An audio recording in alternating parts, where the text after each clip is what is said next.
السلام علیکم، زه واجد الله. تاسو ګورئ زما فیسبوک او یوټیوب چینل. امید لرم چې خبرې او ژوند به مو ښه تېرېږي.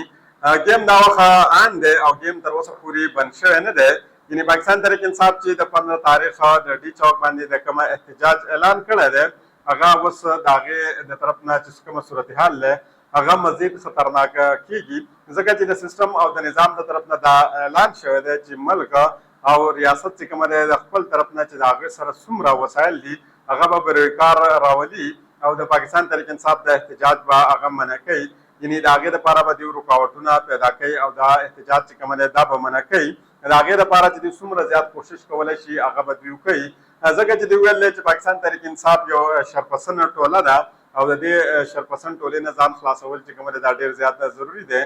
ځکه چې دوی دا ملک ډیسټیبلایز کوي، ملک سټیبلایزیشن ته نه پرېږدي. نو خو بل طرف د پاکستان تحریک انصاف د شپې یو سرخ کرښه چې کومه ده هغه راښکودې ده او د سره کرښه کې دوی دا اعلان کړی دی او د دوی دا اعلان ډېر زیات اهم دی. هغې ویل دی چې جان دی چې عمران خان وي نو ځان به وي، که چېرته عمران خان نه وي نو ځان به هم نه وي. یعنې دوی ویل دی چې د عمران خان صاحب دپاره که چېرته زمونږ ځان ځي نو موږ خپل ځان ورکولو دپاره تیار شوي یو، خو په دې صورتحال کې به موږ راوځو او په ډي چوک باندې به احتجاج کوو او دا احتجاج به صرف او صرف د چا دپاره کوو؟ د عمران خان صاحب دپاره کوو. هغه نومونه نن مخې ته راغلي، کومه نومونه چې رپو شو د 9 مهینه بعد هغه په منظریان باندې نه او د هغې په حوالې سره دا قیاس رایې وې چې آیا دا کسان په پاکستان کې موجود دي یا په نورو ملکونو کې دي. خو نن هغوی ویل دي چې موږ به راځو او په ډي چوک باندې به احتجاج کوو.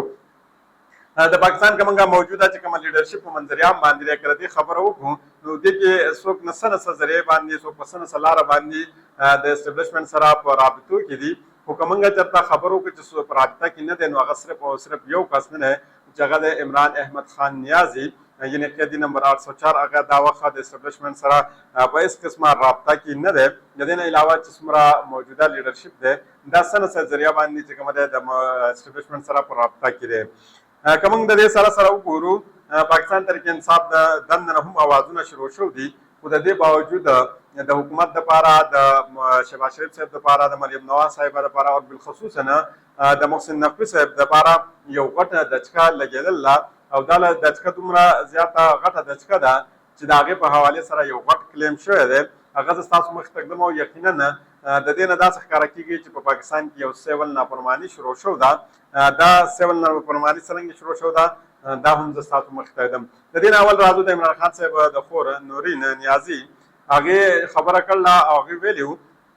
چې زما زوی حسن نیازي صاحب چې کله د ملټري کورس په تحویل کې و هغه روان و، هغې ته ما وویل چې زه خو ستا دپاره دعاګانې کوم، لاس مې چوت کړی دی. نو هغې ویل چې ته خو زما دپاره دعاګانې کوې، زه د خپل لیډر عمران خان صاحب دپاره دعاګانې کوم. یعنې د دې نه تاسو اندازه لګولی شئ او هغې ډېر سخت ترین بیان یو ورکړی دی، هغه زه ستاسو مخې ته ږدم. خو د دې نه اول درته دا وایم چې سیمې کاظمي صاحب چې کومه دی هغوی هم یو غټ انکشاف کړی دی او هغوی ویلي چې زه د حسن نیازي صاحب سره ملاو شوم نو هغوی زما نه تپوس وکړو چې آیا بار څه قسمه ډیل روان دی. ویل ما ورته وویل چې بلکل هېڅ قسمه ډیل خو بار نه دی روانه. ویل هغې ویلې حسن نیازي صاحب ته هغې ویلی سیمې کاظمي چې یقینا په دې جیل کې چې دننه کومه کسان موجود وي د دوی د ماتېدو دپاره چې کومه دی داسې افواګانې دوی ته ویلی کېږي او دوی ته ویلی کېږي چې تاسو دلته په جیل کې دننه ناست یئ او ستاسو بار چې کومه دی خلکو یو ډیل روان کړی دی. یقینا د دې مقصد صرف او صرف دا وي چې دغه کسان مات کړی شي، دغه کسان چې کومه دی دغه زړه د پاکستان تحریک انصاف نه واړولی شي. خو یقینا دغه حسن نیازي چې دی دا د عمران خان صاحب خپله وینه ده او خپله وینه انسان ته پته وي چې آیا زما په دې وینه کې څومره طاقت دی او څنګه دا کولی شي. یعنې د پاکستان تحریک انصاف هر یو کارکون چې کومه دی هغه یا رهنما چې کومه دی هغه ډیل کولی شي. عمران خان صاحب چې کومه دی دا هېڅکله هم ډیل نشي کولی او دا حسن نیازي صاحب ته هم ډېر په چې کومه دی په ګهرایي سره هغې ته دا علم هم شته دی. د عمران خان صاحب خور چې کومه دی هغې ډېر اهم پیغام ورکړی، هغه ویلي چې عمران خان صاحب حکم دی چې احتجاج به کېږي او دا سخت حکم دی د هغې چې په هر حالات کې به احتجاج کېږي. د دې نه خبرې زه کنټینیو ساتم، خو د دې نه مخکې درته د هغه عمران خان صاحب دغه نورو دوو خویندو په حوالې سره وایم چې هغه یې په جوډیشل ریمانډ باندې خو اډیاله جیل ته لېږل وي، خو د اډیاله جیل په ځای باندې هغه یې د جوډیشل ریمانډ باندې کوم ځای ته ویوړې جهنم جیل ته ویوړې او صرف جهنم جیل ته دا منتقل نه کړې بلکې هلته د هغې سره په ملاقات باندې پابندي هم لګوله. یعنې نه د هغې سره زوی میلاوی دی شي، نه ورسره لور میلاوی دی شي او نه ورسره خاوند میلاوی دی شي د دغه دواړه خویندو سره. نو د دې نه تاسو اندازه لګولی شئ چې دغلته څه روان دي په دې وخت کې او څه کیږي. خو د دې هر څه باوجود که موږ وګورو د عمران خان چې کومه خور د نورین نیازي صاحب هغه ویلي چې کله په کور کې پلار نه وي نو بچي بیا هغه رنګې خبره نه مني، چې کله په کور کې پلار نه وي بچي هغه رنګې خبره نه مني. هغه چې د موجوده قیادت هم د قحال له خان صاحب چې ویلي چې په هر صورت کې به احتجاج وي، خو بیا پکار ده چې احتجاج وي. تاسو پکې بیا نورې لارې څه لګورئ او تاسو ولې دا انکار کوئ؟ هغه ویل چې په دې باندې پلار موجود نشته چې دوی څه کول غواړي هغه کولی شي. د دې هر څه باوجود نایب وزیر اعظم ساګدار صاحب وینا ده چې پاکستان د څو کالو بعد یو غټ ایونټ میزباني کوي، یعنې دوی د دې میزباني کوي او یو سیاسي جماعت د احتجاج کال ورکړی دی او دا کانفرنس چې کومه ده دا سبوتاژ کولو دوی کوشش کوي. ساګدار صاحب یقینا ستا د خولې نه خو دا خبرې کول چې کومه ده دا ډېر زیاته نامناسبه دي. د هغې وجه دا ده چې څرنګه په 1970 کې ستا څه حالات و، بیا چې ته د نواز شریف صاحب رشته دار جوړ شوې، د هغې نه بعد بیا ستا حالات یو دم څنګه بدل شو او بیا چې په نواز شریف صاحب باندې مشکل وخت راغلی بیا ته څرنګه تښتېدلی وې، بیا ته څرنګه پاکستان ته واپس راوړلی شوې. یعنې دا خبرې ستا د خولې نه خوند نه کوي. یقینا ساده خبره دا ده پاکستان تحریک انصاف که موږ دا وخت خبره وګورو نو پاکستان تحریک انصاف هېڅ چا هم دا نه دي ویلي چې تاسو ګورئ چې دا سیمټ تاسو څرنګه زموږ نه کوئ او موږ ستاسو مخې ته ودرېږو. خو که موږ د خبره وکړو چې کومه یو نام نهاد علمبردار و د جمهوریت بلاول بټو صاحب هغې چې کومه دی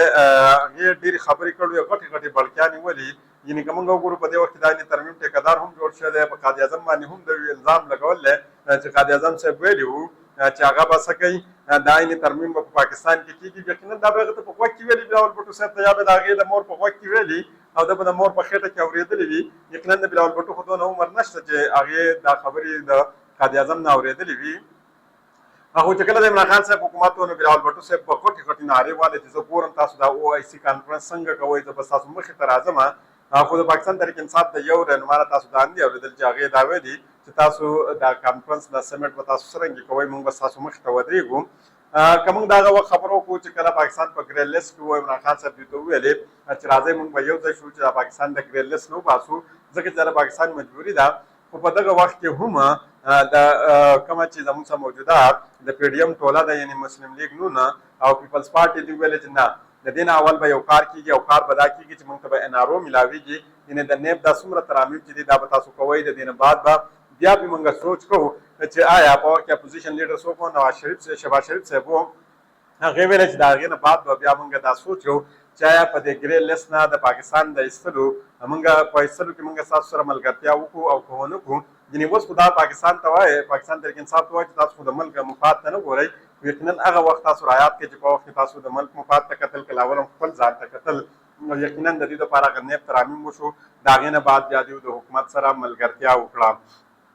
دا وخت د یو بلې بیانیې کوشش هم کېږي او دا په مارکیټ کې خورېږي. یو طرف ته حمید خان چې دی هغوی ویلی دی چې زه د ډي چوک د احتجاج په حق کې نه یم او بل طرف ته جیو نیوز چې نن سبا څه چلی یقینا دا ډېر زیاته د مزې خبرې دي او تاسو هم واورئ، زه ستاسو مخې ته ږدم او تاسو ته هم خوند والی. هغه ویل چې د PTI د 15 اکتوبر ډي چوک په احتجاج په حوالې سره د خیبر پښتونخوا پارټي عهدهدارانو کارکنانو ته تر اوسه پورې هدایت نه دی میلاو شوی. مسلسل احتجاج د وجې نه د PTI پښتونخوا کارکنان ستړي شوي دي او هغې اوس یو ځای کول ډېر زیات مشکل دي. یعنې د دې نه تاسو اندازه لګولی شئ چې د جیو نیوز په دې وخت کې څه خبرونه راځي. یقینا لکه د دې کې یو نقصان او یو غلطي